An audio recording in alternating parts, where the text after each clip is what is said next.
கள்ளக்குறிச்சி மாவட்டம், கள்ளக்குறிச்சி வட்டம் கருணாபுரத்தில் கள்ளச்சாராயம் குடித்து பலர் உயிரிழந்திருக்கிறார்கள். தப்பு நடந்தது தப்பு தான், இதை யாரும் நியாயப்படுத்தி பேசல. இதில் கூட அரசியல் பண்ணுறாங்க சார். பணத்தை வச்சு கூட அரசியல் பண்ணுவீங்க.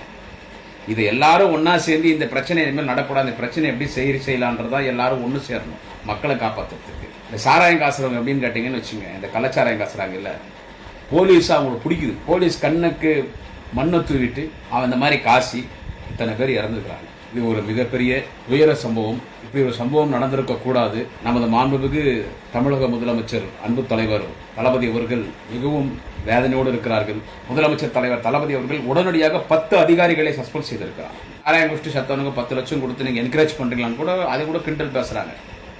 இதை எடப்பாடி பழனிசாமி பேசினவர் தான்.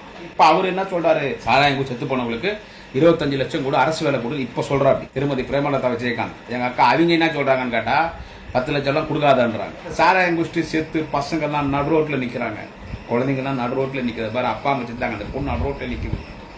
அதனாலதான் இந்த 10 லட்சம் கொடுக்குது. யாரும் இங்க என்கரேஜ் பண்ணல. இந்த 10 லட்சம்ன்றது யாரும் என்கரேஜ் பண்ணலீங்க. அந்த குடும்பம் நடு ரோட்ல நிக்குது, அதை காப்பாத்துக்கு தான் அந்த 10 லட்சம். சட்டமன்றத்தில் சபாநாயகர் மரியாதைக்குரிய மாண்புமிகு நான் அப்பா அவர்கள் விவாதம் வச்சு எல்லா அரசியல் கட்சி தலைவர்களும் பேச சொல்றாங்க.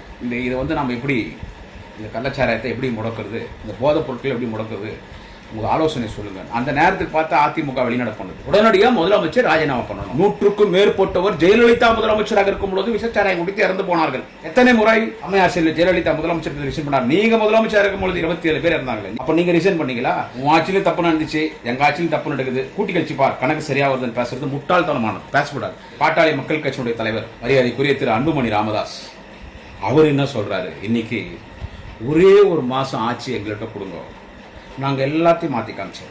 சீமான் என்ன சொன்னார் ஒரு நேரத்தில் உங்களுக்கு தெரியல, எங்க அம்மா நான் பிறந்த உடனே வயிற்றுல இருந்து வெளியே வந்தோடனே பிறந்த உடனே எங்க அம்மா எனக்கு வாயில ஒரு ஸ்பூன் சாராயம் தான் ஊத்தினாங்கன்னு சீமான் சொன்னார். அந்த ஆள்லாம் பேசாரு இன்னைக்கு.